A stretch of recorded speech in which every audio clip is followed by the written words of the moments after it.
আসসালামু আলাইকুম ওরহমতুল্লাহি ওবরাকাতুহ। আলহামদুলিল্লাহ। এসো জান্নাতের বর্ণনা শুনি সিরিজের আজ শেষ পর্ব। যারা গত পর্বগুলো দেখেননি, দেখে আসার অনুরোধ রইল। আলহামদুলিল্লাহ, যিনি জান্নাত আর জাহান্নাম সৃষ্টি করেছেন। জাহান্নামের যন্ত্রণা আর ভীষণতা জেনে আমরা জাহান্নাম থেকে বাঁচতে চাই, আর জান্নাতের সৌন্দর্য আর নিয়ামতের কথা শুনে আমরা জান্নাত পেতে চাই। দুনিয়ার কষ্ট, দুঃখ আর সীমিত সুখ আমাদের মনে একটাই প্রশ্ন জাগায়, কোথায় শান্তি? আল্লাহ তাআলা সেই শান্তির ঠিকানার নাম দিয়েছেন জান্নাত। এসো আজ আমরা শুনি জান্নাতের সেই বর্ণনা, যেখানে নেই মৃত্যু, নেই দুঃখ, নেই ব্যথা, আছে শুধু চিরস্থায়ী সুখ, শান্তি আর আল্লাহর সান্নিধ্য। আমরা কেন শুনব জান্নাতের বর্ণনা? আল্লাহ তাআলা কোরআনে বারবার জান্নাতের বর্ণনা দিয়েছেন। কেন? যেন আমরা শুনি, ভাবি আর জান্নাত পাওয়ার জন্য চেষ্টা করি। জান্নাতের বর্ণনা শোনার উপকারিতা কি? বাস, জান্নাতের বর্ণনা শুনলে ঈমান মজবুত হয়। মানুষ যখন জান্নাতের নিয়ামতগুলো শুনে, তখন তার অন্তরে দৃঢ় বিশ্বাস জন্মায়, হ্যাঁ, জান্নাত সত্য, আর আমি যদি আল্লাহর আনুগত্য করি তবে একদিন তা পাব। জান্নাতের বর্ণনা শুনলে গুনাহ থেকে বাঁচার তাগিদ আসে।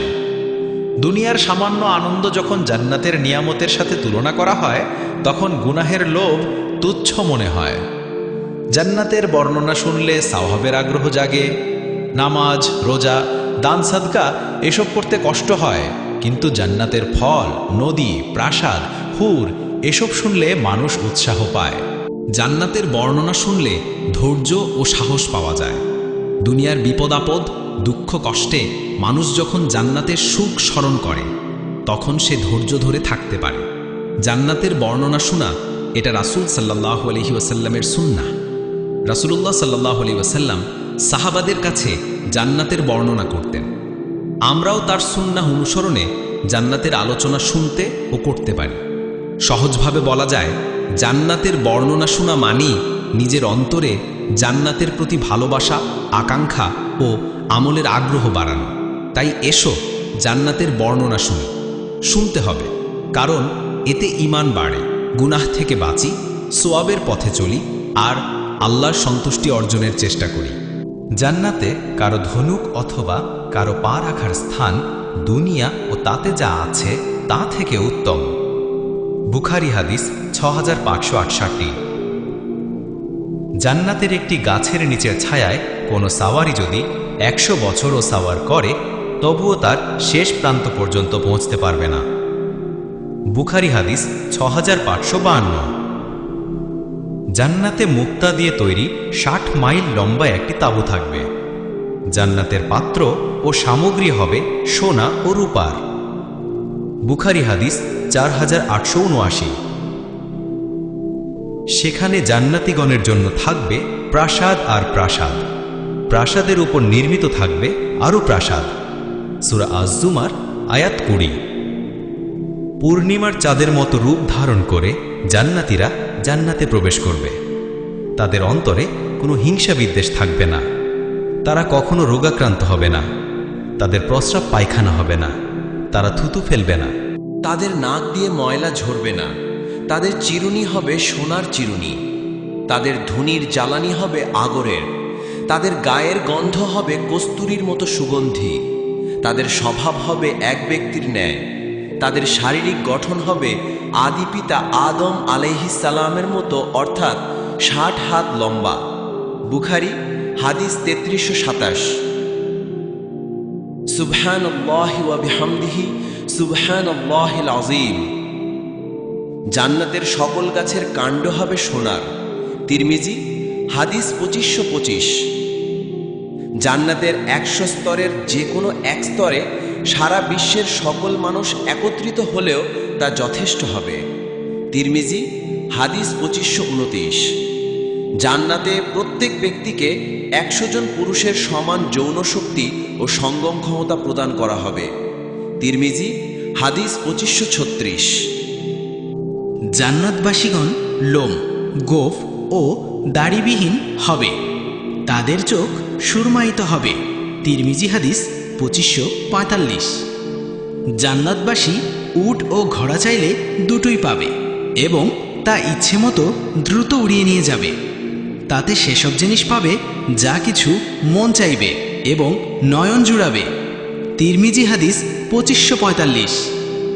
জান্নাতে এমন সব নিয়ামত প্রস্তুত রয়েছে যা কখনো কোনো চোখ দেখেনি, কোনো কান শোনেনি এবং কোনো অন্তর কল্পনাও করেনি। বুখারী হাদিস 3244। সুবহানাল্লাহ। জান্নাতে একটি বাজার থাকবে। প্রত্যেক জুমুয়ায় জান্নাতি লোকেরা এতে একত্রিত হবে। তারপর উত্তর দিকের বায়ু প্রবাহিত হয়ে সেখানকার ধুলাবালি তাদের মুখমণ্ডল ও পোশাক পরিচ্ছদে গিয়ে লাগবে। এতে তাদের সৌন্দর্য এবং শরীরের রং আরও বেড়ে যাবে। তারপর তারা নিজের পরিবারের কাছে ফিরে আসবে। এসে দেখবে তাদেরও শরীরের রং এবং সৌন্দর্য বহু বৃদ্ধি পেয়েছে। তাদের পরিবারের লোকেরা বলবে, আল্লাহর শপথ, আমাদের নিকট হতে যাওয়ার পর তোমাদের সৌন্দর্য বৃদ্ধি পেয়েছে। উত্তরে তারাও বলবে, আল্লাহর শপথ, তোমাদের শরীরের সৌন্দর্য তোমাদের নিকট থেকে যাওয়ার পর বহুগুণে বেড়ে গেছে। মুসলিম হাদিস 7038। জান্নাতে একজন কৃষিকাজ করতে চাইবে, তারপর সে বীজ বপন করবে এবং চোখের পলকে অঙ্কুরিত হবে, পক্ত হবে এবং ফসল কাটা হবে, এমনকি পাহাড় পরিমাণ স্তূপ হয়ে যাবে। আল্লাহ তাআলা বলবেন, হে আদম সন্তান, এগুলো নিয়ে যাও, কোনো কিছুই তোমাকে তৃপ্তি দেয় না। বুখারী হাদিস 2338। আল্লাহ তাআলা হিজাব বা পর্দা তুলে ফেলবেন। তখন জান্নাতবাসীরা আল্লাহর দিদার বা দর্শন লাভ করবে। আল্লাহর দর্শন লাভ ও তার দিকে তাকিয়ে থাকার চেয়ে অধিকতর প্রিয় কোনো বস্তুই এ যাবৎ তাদেরকে প্রদান করা হয়নি। মুসলিম হাদিস 338।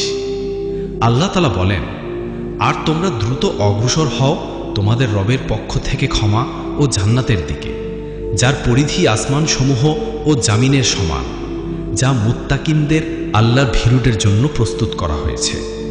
সূরা আলে ইমরান আয়াত 133। সুবহানাল্লাহ।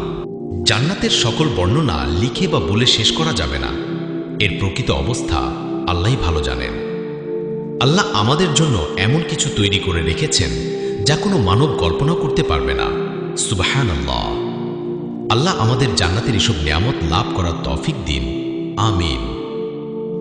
জান্নাত লাভের আমল।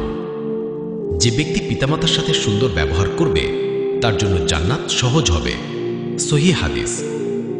রাসূল সাল্লাল্লাহু আলাইহি ওয়াসাল্লাম বলেন, মানুষকে সবচেয়ে বেশি জান্নাতে প্রবেশ করাবে আল্লাহ ভীতি ও ভালো চরিত্র। তিরমিজি। হাদিসে এসেছে, যে ব্যক্তি 5 ওয়াক্ত নামাজ নিয়মিত পড়বে আল্লাহ তার জন্য জান্নাত বাধ্যতামূলক করে দেবেন। নাসাই এবং ইবনে মাজাহ। আমার প্রিয় দ্বীনী ভাই বোনেরা, আজকের ভিডিওটি আপনার কাছে কেমন লেগেছে কমেন্ট করে জানাবেন। নতুন হয়ে থাকলে সাবস্ক্রাইব করে বেল বাটনটি অন করে রাখার অনুরোধ রইল। জাযাকুম।